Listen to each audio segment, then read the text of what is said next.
Ja. Hvala.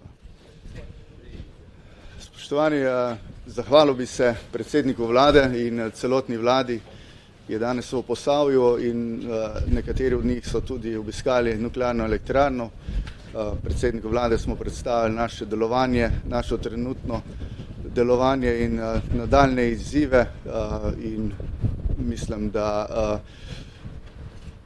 bo elektrarna nadaljevala s tako uspešnim delom, kajti imamo tudi podporo, vso podporo, da lahko to zagotavljamo. Hvala lepa, izvolite. Hvala lepa. Jaz bi rad povedal, da vedno prav z veseljem rad prisluhnem zgodbam, ki jih slišim v jedrski elektrarni Krško, predvsem zgodbam o tem, kako je naša jedrska elektrarna med najboljšimi po varnosti v Evropi in svetu, kako je naša jedrska znanost leta pred podobnimi državami, ki se danes prizadevajo, da bi gradili jedrske objekte, in kako ravno zaradi te varnostne kulture, ki je zgrajena v jedrski elektrarni Krško, je Slovenija v poziciji, da se lahko kvalificirano z vsemi podatki odloča o tem, ali bo zgradila drugi blok ali ne. In zato bi se rad zahvalil vsem zaposlenim v jedrski elektrarni, ponosni smo na vas, na vaše delo in na vašo varnostno kulturo. Vlada je pa danes na svoji seji, terenski seji, obravnavala začetek priprave državnega prostorskega načrta za umestitev bloka 2 v prostor, s čimer smo formalno začeli en proces, ki je že korak proti temu, da pridemo do konkretnih rešitev in konkretnih podatkov za novi blok. Zakaj je to tako pomembno? Marsikdo se spomni dilem, ki smo jih imeli pred letom pa pol glede svetovalnega referenduma o bloku 2. Takrat je bilo govora, da v resnici referendum nima smisla, ker še ne vemo točno, o čem se odločamo.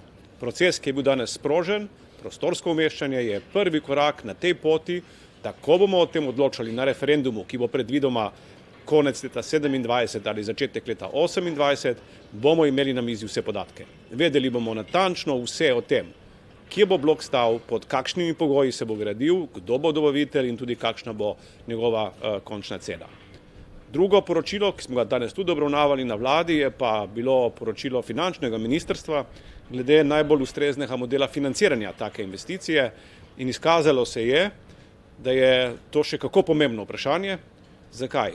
Na koncu pri končni ceni elektrike iz jedrskega objekta po svetovnih izkušnjah izpade, da je kar polovica cene odvisna od stroškov financiranja. Gre za tip projektov, zelo kapitalsko zahtevnih, z dolgimi dobami vračanja, zato je shema in stroški financiranja so ključni za finančno uspešnost.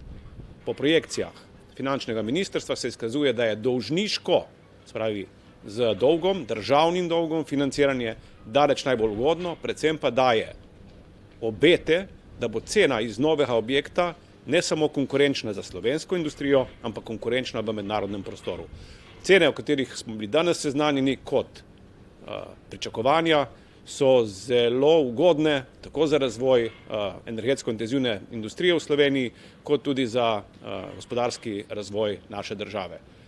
Z veseljem nadaljujemo postopke, zato da pridemo v naslednjih 2 letih do točke, ko bodo lahko vsi državljani, vse državljanke se odločali o tem, ali želimo ali ne graditi ta novi blok 2. Jaz sem pa na voljo za vprašanje, o čemerkoli. Ampak bi najprej mogoče na jedrsko, če na jedrsko, pa bi pol menjali teme, če bi bilo še kakšno drugo vprašanje. Lahko mogoče malo komentirate, včeraj je bila izredna seja v Krškem. Svetniki so pač povedali, da niso najbolj zadovoljni s tem, kako jih država sliši, lokalno skupnost. Če bi lahko mogoče malo. Ko sem bil jaz mestni svetnik v Novi Gorici, sem enako govoril in se enako počutil. Tako pomemben projekt, kot je blok 2, lahko uspe samo, če bodo vsi deležniki, vsi delovali skupaj, ne samo posamezna ministrstva, ki se morajo skoordinirati, ne samo vlada napram ostalim inštitucijam, lokalna skupnost in tudi lokalni prebivalci in prebivalke. In ja, nekateri od teh projektov so se že začeli, skupni projekti, še večjih bo v prihodnjih letih, časa je dovolj, dialog je odprt in ravno časovnica, ki je bila danes potrjena z vidika umeščanja v prostor, nam daje tudi okvir, znotraj katerega moramo priti ne toliko do soglasja, kot moramo priti do konkretnega načrta. Tako da jaz sem prepričan, da bomo to časovno okno izkoristili. Sam imam kar nekaj izkušenj tudi v pogovorih z lokalnimi skupnostmi, sicer so bili drugi župani takrat, ampak ko se je umeščala v prostor veriga na Spodnji Savi, je bil projekt podobno zahteven ali moče celo še bolj pri umeščanju v lokalno skupnost, pa smo prišli do dogovora, ker smo natančno vedeli, kaj želimo, pa predvsem v kakšnem časovnem oknu se moramo to dogovoriti. Še eno vprašanje. Lokalna skupnost je sicer naklonjena projektu, so včeraj tudi povedali, ampak ima določene zadržke glede same lokacije in pa gradilnega stolpa.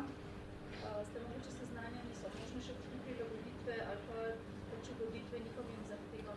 Temu je namenjen državni prostorski načrt.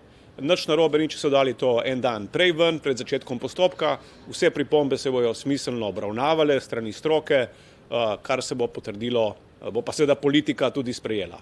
Najbolj pomembno je, da je danes sprožen strokovni postopek umeščanja v prostor. V tem postopku bo marsikdo imel svoje poglede, ne samo lokalne skupnosti, in vse to bo treba na koncu spraviti v smiselno celoto, predvsem pa tako, da bo tudi projekt lahko zaživel.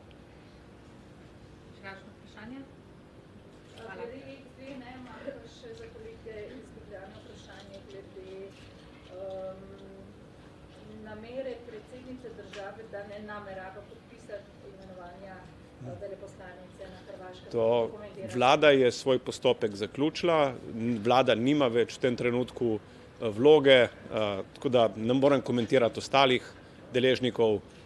To je njihova odločitev, legitimna, naj se odločijo tako, kot verjamejo, da je za državo najboljše. Hvala vam.